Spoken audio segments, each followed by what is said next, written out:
warbixin oo telefishinka Somali Cable ka diyaariyay ciidamada Soomaaliyeed ee ay tababarka siiyaan dalalka ajnabiga ah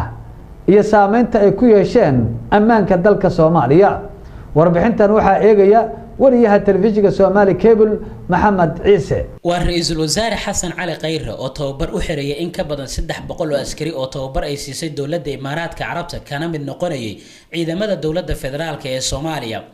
Soomaaliya waxaa jooga ciidamo badan oo tababaro kala duwan ay siiyeen dalal kala duwan, haba ugu badnaadeen dalalka Ethiopia, Uganda, Ingiriiska, Imaaraadka Carabta, Turkiga iyo sidoo kale Midowga Yurub.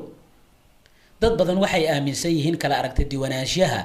tababarada ciidamada la siinaya ay keeni karto in ay ku kala aragtiyo duwanaadaan habdhaqankooda. annaga u mahad celinayna dawladda Imaaraadka oo tababarkeedin siisay idinkuna soo dadaashay. arrinta aadka loo hadal haya ee soo shacbaxday toddobaadkan waxay ahayd markii la weerar lagu qaaday guriga Senator Cabdi Xasan Cawaale Qaybdiid taa oo dad badan ay ka dhiidhiyeen.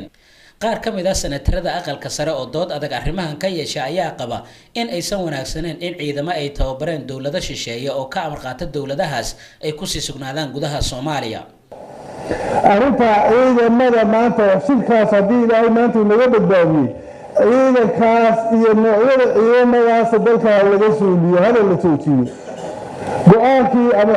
ama xuduudkii laga lahaa Imaaraadka ee xagga ku saabsanaan hal la joojiyo hal la baabi'iyo si buuxda ha loo baabi'iyo. amni wax cadwa ciidamadu waa cadyihiin. ciidanka nabadgelyada waa la yaqaanaa, ciidanka booliska Soomaaliyeed waa la yaqaanaa, ciidanka xoogga dalka Soomaaliyeed waa la yaqaanaa, ciidanka ashuurta Soomaaliyeed waa la yaqaanaa. bariyahan waxaa soo baxay marka ciidamada ciidankan muxuu ahaa waa ciidanka Imaaraadka, kan muxuu ahaa waa ciidankii dowlad hebel. أنا دولة سومالية بقى ما يدرس دولة كلا يروح شغال سنة مية هنا اللي يراه إمارات هو هل كان بدأ أنه من القرن هنا اللي فوق دولة الصومالية هذه دولة الصومالية جري برسالتها وأنا صوت توبر جري خوش كانوا صوت توبر جري تمانية كانوا صوت توبر جري العراق كانوا صوت توبر جري مصر كانوا صوت توبر جري مثل صوت توبرنا الصومالية اللي يراه جري مركي ماذا الصومالية اللي يراه جري تلسكنا ولا مدري هذي بوليسين بوليسين هيين هذي حوق دك Soomaaliyeed taliya xooga dalka Soomaaliyeed iyo ka marqadanayeen. culimada Soomaaliyeed ayaa dhankooda arrintan ka hadlay waxaana ay sheegeen in marnaba wax wanaagsan aysan ahayn in Soomaaliya ciidamadeeda tababarro kala duwan ay siiyaan dalal kala duwan. marna ma aqbali karna bas sheekhu u sheegay baan wada qabnaa in ciidamo aan ciidan dawladeed ahayn oo aan istaan dawlad qaban oo aan taliya military sheeganaan taliya gorod yaani maarta Cabdiweli Jaamac gorod aan hoos imaanin haddii boliis sheeganayaan aan nisban taliya booliska hoos imaanin haddayna mas'uuliyiin aan taliyana mas'uuliyad hoos imaanin dalkan inay bastolad ku haystaan wax xaran ana waxaan arkaa inay tahay arrintaas arrin khaldan suldada iyo qarnimadayna dhaawacaysa safaarada ciidan samaysan karta ma jirto ciidamadaas waxaan leenahay si degdega ciidamada qaranka ha loogu wareejiyo militariga ha loogu wareejiyo hubka ay leeyihiin oo la leeyahay imaarada askarina imaarad dalkoodii hubka dalkooda u yaala